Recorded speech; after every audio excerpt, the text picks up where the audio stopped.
This is the new BMW 7 Series and it's a technological powerhouse. That means that I don't need to use my own iPad for some tenuous gag at the beginning of this video because the car actually comes with its own personal tablet. So you can use this tablet to control various functions within the car. Now, needless to say, this doesn't come as standard. You have to pay extra for it. In fact, a lot of things I'm about to show you now, you do have to pay extra for, and quite handsomely. We're talking thousands of pounds. So I'll just pull this down and I'll operate the car with this tablet. So we've got some green ambient lighting there. I think I fancy purple. So yes, look, I've changed it to purple. I can also, if I want to, just put on a nice reading light just there. There we go. So I can read the paper and the stocks and shares reports.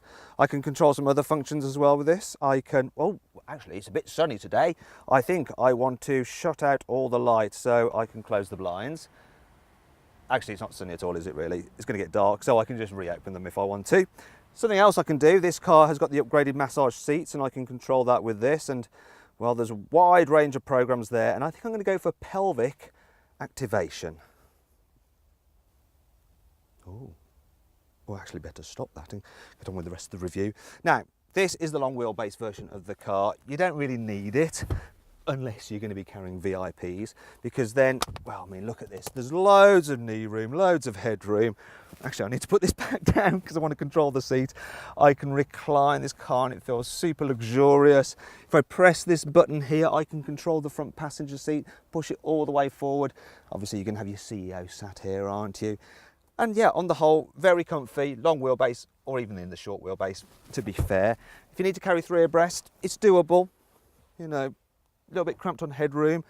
And I think overall, the Mercedes S-Class is better for carrying 3 in the back at once. But really, yeah, there's not much in it. If you click up there, you can actually see our full in-depth practicality review for more information on that. How easy it is to fit a child seat in the back of this 7 Series, and just how much stuff you can fit into the boot. Speaking of which, the boot, now as you'd imagine, with a car of this size, it's absolutely massive. So a saloon is never as practical as a hatchback, but this one does a very good job because the opening's nice and wide, the load lip isn't very big, so it's easy to load things in and out. It's a very flat space, it goes back a long way, it's wide and square, and you can get it with a through loading hatch if you need to carry skis. And on the whole, this boot is more practical than that of its rivals. I was even able to fit a bike in there with its wheels off. Now, there's some useful cubby space in this car as well. We'll move around to the front.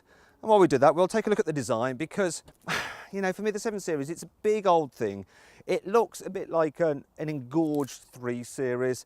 Now, I can't really fault the car so much here on the inside. Actually, let me get rid of this. Remember, I've got to show you that, yeah, cubby spaces, they're good all round in this car. Back to the design. Yeah, it's nice. I like it. It seems very, very upmarket. The design's probably not quite as simplistic as the Mercedes S-Class, but I think the quality is better. I mean, I love this little screen here for your air conditioning system. In fact, as standard, the car gets full zone climate control. You also get stuff like wireless charging for your phone, all around heated seats, but you'd have to pay for this because this car starts from around £63,500.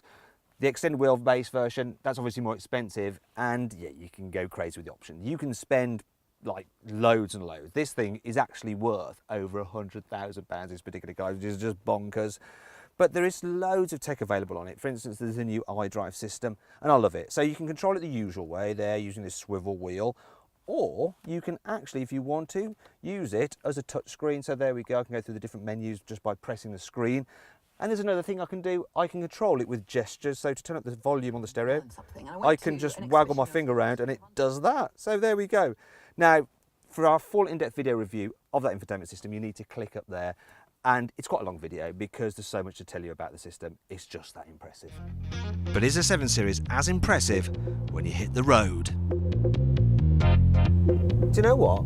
It doesn't actually feel like a normal BMW to drive. It's more like a Mercedes, actually. I mean, part of the reason for that is that you get adaptive air suspension as standard, and you can put it into different modes. And I've got it in Comfort Plus, and then it has this really nice, soft, relaxing, floaty effect. though you do feel the odd jolt through bigger bumps, and on rough surfaces it does fidget around a bit more than the super smooth Mercedes S-Class.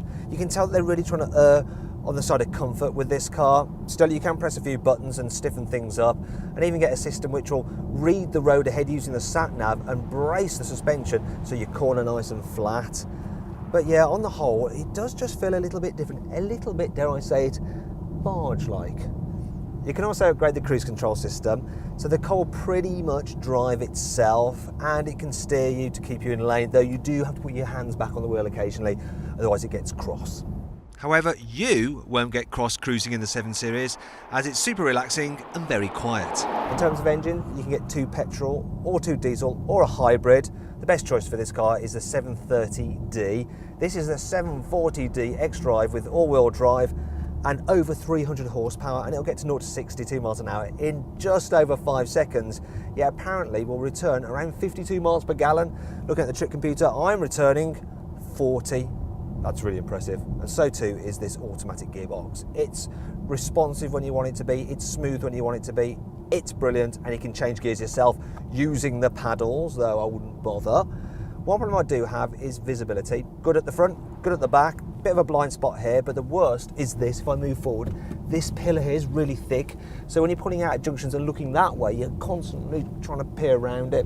Now if you click up there, you can see for yourself by joining me for a 360-degree passenger eye video. There are some other annoying things about the BMW 7 Series. Here's 5. This protruding gear selector looks a little bit stupid and phallic. The gesture controls are a bit of a gimmick, and they don't work all that well, plus you look a bit of a tool driving along going like that. These carbon core badges look a little bit naff, and they're even worse when you find out that actually not that much of the car's core is carbon. The car looks so much better with silver accents rather than this black trim, especially as after watching a Motor Trend video, all I see now is a hockey stick. This digital key may seem like an Apple Watch, but oh god, the screen is really laggy. But there are some super cool things about this car, including what you can do with that key. You can drive the car forwards and backwards by using the remote control, which is perfect for driving into very tight parking spaces you couldn't get out of, or ghost riding the whip.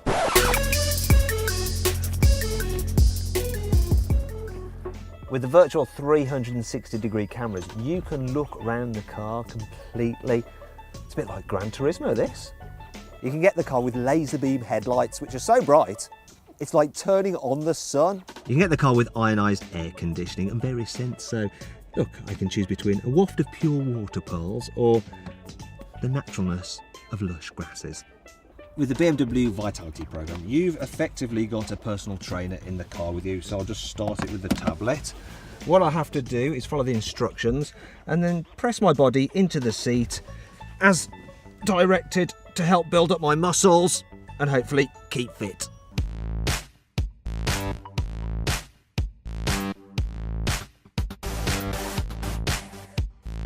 So then, overall, what do I think of the BMW 7 Series? Well, its options are hideously expensive and it looks a little bit nondescript, but it's absolutely lovely on the inside and it's supremely comfy to travel in.